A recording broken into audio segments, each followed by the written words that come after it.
नमस्कार दोस्तों, स्वागत है आप सभी का आपके अपने चैनल आरके मिक्स इंटरटेनमेंट पर।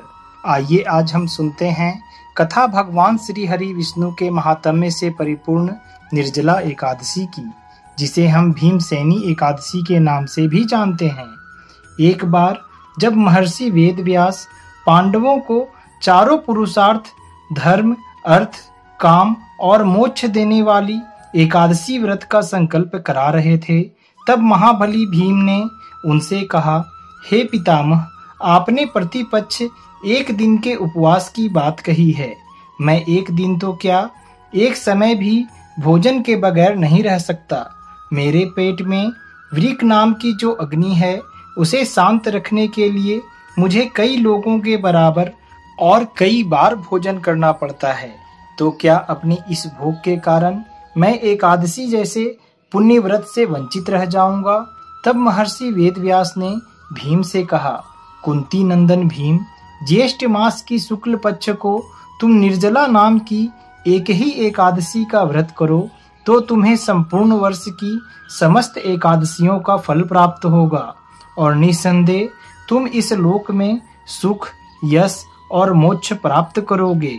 यह सुनकर महाबली भीम भी निर्जला एकादशी का विधिवत व्रत करने के लिए सहमत हो गए और समय आने पर उन्होंने यह व्रत पूर्ण भी किया। इसलिए वर्ष भर की समस्त एकादशियों का पुण्य लाभ देने वाली इस श्रेष्ठ निर्जला एकादशी को भीमसेनी एकादशी भी कहा जाता है। निर्जला एकादशी के व्रत में स्नान और आचमन के सिवा जल वर्जित है। इस केवल एक दिन में मनुष्य निर्जल रहकर अपने समस्त पापों से मुक्त हो सकता है। जो मनुष्य निर्जला एकादशी का व्रत करते हैं, उनकी मृत्यु के समय यमदूत आकर उन्हें नहीं घेरते, वरन भगवान के पार्षद उसे पुष्पक विमान में बिठाकर स्वर्ग को ले जाते हैं। अतः संसार में सबसे श्रेष्ठ निर्जला एकादशी का व्रत है। इसलिए यत्न के साथ अगर सक्षम हो तो इस व्रत को अवश्य करना चाहिए और इस दिन ओम नमो भगवते वासुदेवाय मंत्र का जाप करना चाहिए। आइए दोस्तों, जानते हैं निर्जला एकादशी की पूजा आप किस प्रकार से कर सकते हैं। एकादशी के शुभ दिन में स्नान आदि करने के पश्चात साफ वस्त्र धारण करने के बाद भगवान श्री हरि विष्णु की प्रतिमा के सामने बैठकर हाथ में गंगा जल लेकर व्रत का संकल्प लें। व्रत का संकल्प करने के पश्चात माता तुलसी एवं भगवान भास्कर को जल अवश्य अर्पित करें। अब अपने घर के मंदिर में दीप प्रज्वलित करें और भगवान विष्णु का गंगा जल से अभिषेक करें और उन्हें पुष्प और तुलसी दल अर्पित करें। निर्जला एकादशी का व्रत करने से पहले व्रती इस बात का अवश्य ध्यान रखें कि इस दिन आपको उपवास के साथ ही जल का भी सेवन नहीं करना है। इसलिए सबसे पहले अपने स्वास्थ्य का ध्यान रखते हुए व्रत के नियमों का पालन करें।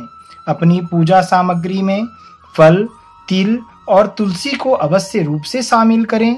भगवान श्री विष्णु और साथ ही माता लक्ष्मी की पूर्ण विधि विधान से पूजा करें और उनकी कथा का पठन या श्रवण अवश्य रूप से करें। इस एकादशी पर अपने घर में हवन जरूर करें, क्योंकि यह एक विशेष एकादशी है। एकादशी के पारण पर अगर हो सके तो अपने आसपास के ब्राह्मणों को दान जरूर करें। इसका बहुत ही पुण्य फल प्राप्त होता है।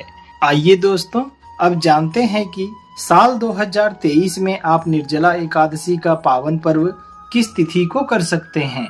साल 2023 में निर्जला एकादशी व्रत करने का शुभ समय 31 मई दिन बुधवार को है।